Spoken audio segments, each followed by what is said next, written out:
Working president Raman Bhalla जी, हमारे साबका MLC और हेडक्वार्टर इंचार्ज वेद महाजन जी। आज का एक अहम मुद्दा, जैसे आप देख रहे हैं कि हाल ही में इंडिया अलायंस की मीटिंग हुई और उस पर एसआईआर, वोट चोरी, उस पर गंभीर चिंता व्यक्त करते हुए ये फैसला लिया गया कि माननीय चीफ जस्टिस ऑफ इंडिया को इस बारे में खत लिखा जाएगा। लेकिन अब वोट चोरी सारा और वोट काटने के बजाय अब सीट चोरी का सिलसिला चल गया है। आपने देखा कि एक बहुत ही गंभीर घटनाक्रम में मध्य प्रदेश में भारतीय राष्ट्रीय कांग्रेस के नॉमिनी मीनाक्षी नटराजन जी का नॉमिनेशन पेपर जो है वो रिजेक्ट कर दिया और आखिरी समय में, जबकि वहां पे संख्या नहीं है भारतीय जनता पार्टी के पास, एक तीसरा कैंडिडेट खड़ा किया गया जो कि पहले उनका प्रयास नहीं था और आखिरी वक्त पे और कैंडिडेट भारतीय जनता पार्टी पर से खड़ा किया गया। उसके फौरी बाद जो है वो मीनाक्षी जी का नॉमिनेशन पेपर फिर उसी ग्राउंड पे रिजेक्ट किया जाता है कि ताकि रास्ता साफ हो। कल से कांग्रेस पार्टी मध्य प्रदेश से लेकर दिल्ली तक और पूरे देश में इसके खिलाफ रोष प्रदर्शन कर रही है और इलेक्शन कमीशन से कल टाइम मांगा गया, क्योंकि आज संभावित है कि टाइम मिलेगा, जबकि इलेक्शन कमीशन के दरवाजे इन चीजों के लिए खुले होने चाहिए। हम अपना पक्ष रखना चाहते हैं और जिस बुनियाद पे नॉमिनेशन रिजेक्ट किया गया है वो कोई जायज बुनियाद नहीं है। उनके खिलाफ कोई केस क्रिमिनल पेंडिंग नहीं है, कोई कॉग्निजेंस नहीं लिया गया। जो मालूम होता है कि एक नोटिस के माध्यम से प्राइवेट कंप्लेंट से उनसे पूछा गया था, कोई ऐसा क्रिमिनल केस नहीं था जो उनको डिस्क्लोज करना चाहिए था, जो डिस्क्लोज नहीं किया, लेकिन एक बुनियाद बना करके उनका नॉमिनेशन ही रिजेक्ट कर दिया गया। इसलिए जमहूरियत का ये कत्ल है। जम्मू कश्मीर प्रदेश कांग्रेस कमेटी की तरफ से हम सख्त इस पर रिजल्टमेंट पैदा करते हैं। गंभीर चिंता का विषय है कि इस तरह के हथकंडे अपनाए जा रहे हैं और chief election commissioner, election commission जो है वो इस तरह से उसमें खामोशी दर्शा देगा और उसमें टाइम ना दे करके अगर उसको सेट राइट नहीं करेगा तो ये एक बहुत बड़ा असाल्ट है डेमोक्रेसी पे और जमहूरियत पे और जमहूरी अधिकार पे। दूसरी बात कि हाल ही में आपने देखा कि जम्मू कश्मीर में आरटीआई कानून की धज्जियां उड़ा दी गई।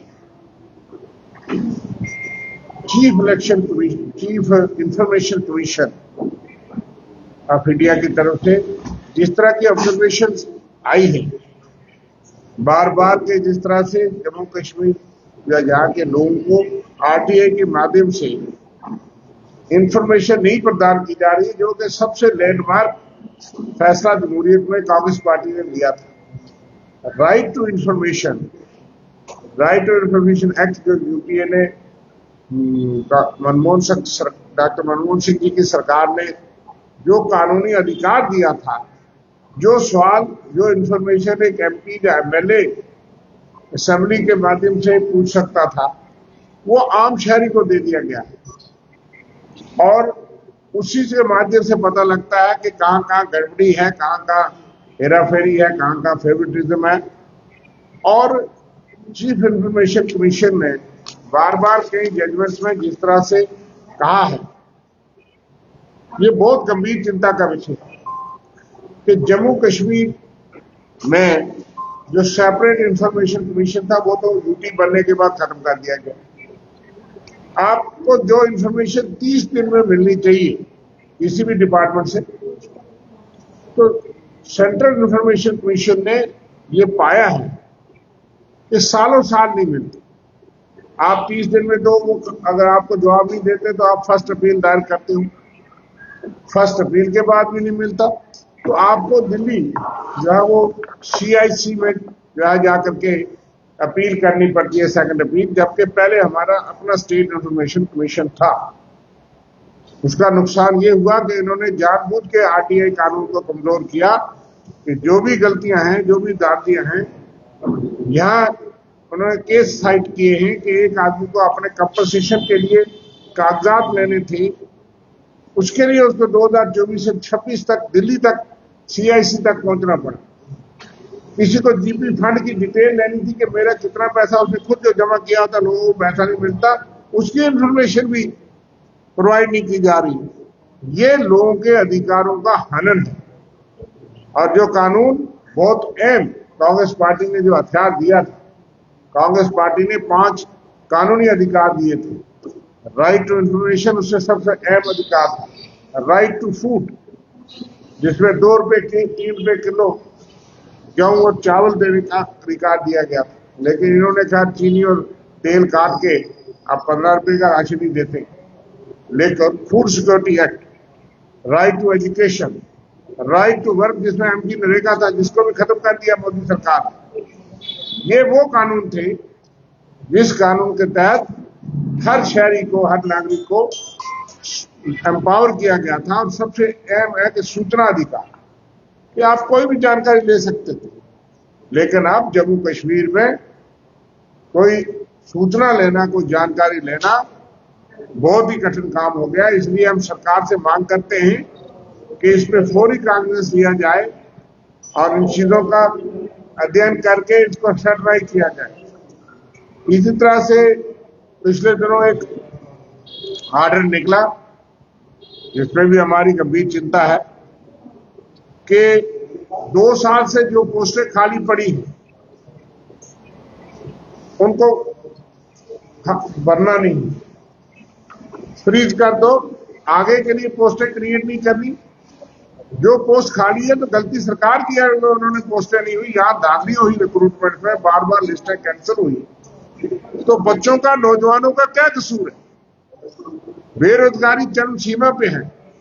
देश में तो 36 करोड़ बेरोजगारों का नारा अभी हाल में लगा, लेकिन जम्मू कश्मीर में बेरोजगारी बड़े चरम सीमा पे है।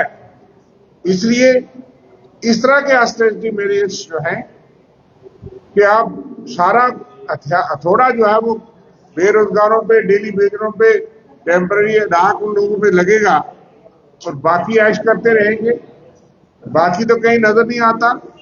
कोठियों में मरम्मत बड़ी जोर से चल रही है, गाड़ियां नई नई हैं, लेकिन अफसरशाही और सबके पास, लेकिन अनएम्प्लॉयड पे खर्चे की कमी के लिए ये लगा दो। ये जरा काबिल बर्दाश्त नहीं कि 2 साल से पहले जो पोस्टें हैं वो भरी नहीं जाएंगी, उनको अबालिश कर दो और उसके बाद नई पोस्ट क्रिएट मत करो। तो इसलिए ये बेरोजगारों में एक रोष और बड़ा जुल्म है। हम मांग करते हैं कि इसको हटाया जाए, रिव्यू किया जाए।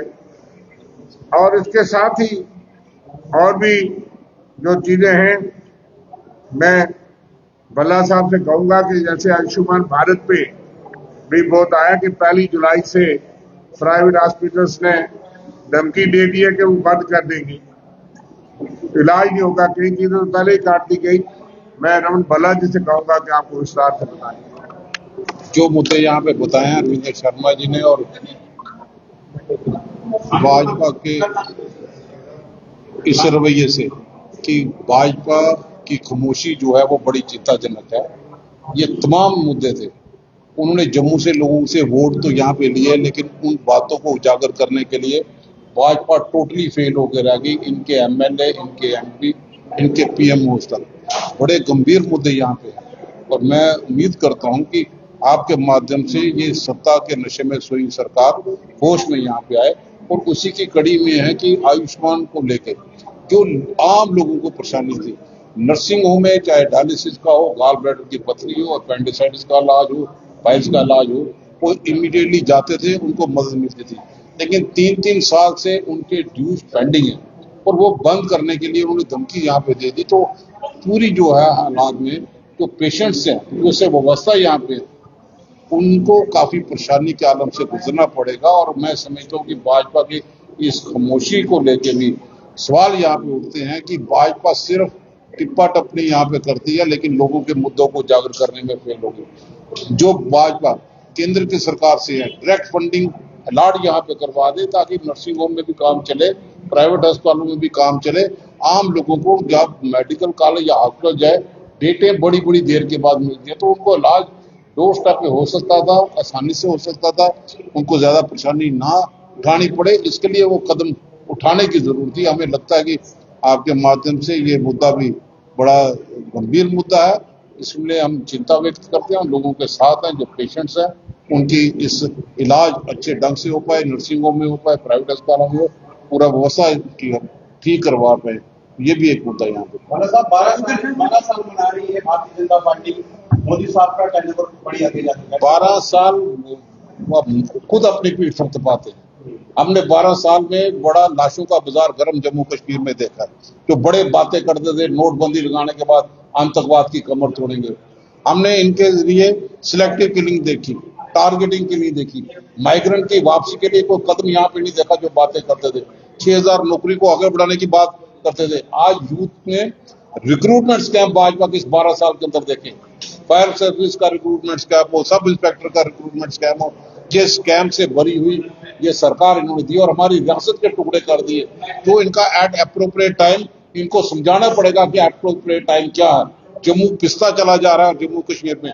वो भारत जिसने हिंदुस्तान बुलंदियों पे यहाँ पे था, आज भी है, लेकिन पाकिस्तान को चेयरमैन नहीं बनने दिया। जो बालदेश यात्रा यहाँ पे करते हैं, आज पाकिस्तान उन्हीं चीज के लिए, जैसे बिल्ली को दूध की राखी बिठाया गया, वो चीजें हमें देखने को यहाँ पे मिली है। हमें लगता है कि 12 साल में जो जम्मू कश्मीर के अवाम ने यहाँ पे देखा, हमें लगता है कि अब फिर आवाज बुलंद करें। अब हर एक नुमाइंदों को भी जंतर मंतर तक दस्तक देनी पड़ेगी कि हमारा हक, हमारी रियासत को वापस दिया जाए। आज भी हम उस रियासत की आवाज को जोरदार तरीके से बुलंद करें।